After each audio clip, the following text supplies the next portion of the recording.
Tell me that payment's too high. Yeah, 456 is a little too high for me. Okay. You can make the payment. You don't want to, correct? Yes. All right. Look, Will, there's some things people know for sure. For example, this $31,000 vehicle is going to depreciate, correct? Correct. Okay, the good news is vehicles are depreciating at a much slower rate than they used to. But there's some things people don't know.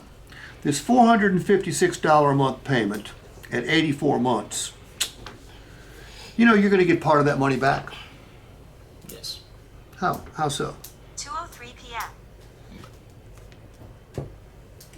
Whenever I trade it, whenever I sell it. Ah, do you know how much of that you're going to get back? No, I don't. Let me show you how this works. Okay, here's what you don't want to do. The graphics, by the way, I got the graphics already in your workbooks, but I'm going to show you what I'm doing. The graphics are important. Here's what you don't want to do. You don't want to write a check for 456 bucks. You don't want to sign it. You don't want to make it out to a lender. And you don't want to do that 84 times, right? Correct. You can, but you just don't want to, right? All right. When you send it to the lender, most people think the lender's going to keep it all, but metaphorically speaking, you're going to get part of it back. And I'll show you how that works in a second. When you make that 84th payment, Will, what comes back to you in the mail? When I make the 84th payment, I'm not sure. Title. The title. It's called Free and Clear. It's got one name on it, and that name is yours. All right, now the question I have for you is if you take this Equinox home and you drive it like you intend on driving it, you use it like you intend on using it, over the next 7 years, you don't do anything special, but you don't crash it, you don't trash it either. What do you think that $31,000 vehicle will be worth when you make that 84th payment?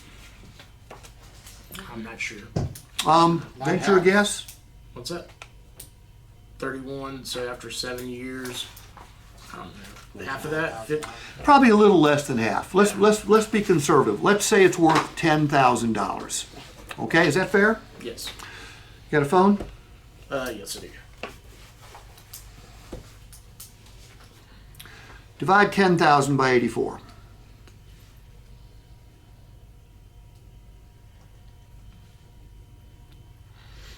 $119.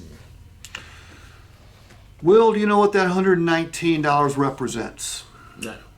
That's the cash value you're building in that vehicle each time you make a payment. So metaphorically speaking, you're sending $456 to the lender, but $119 is flowing right back to your title. So in effect, you're not paying $456 to drive this thing. You're paying $456 minus $119, which is $733, $337 a month. That makes pretty good sense, doesn't it? I need your okay right there.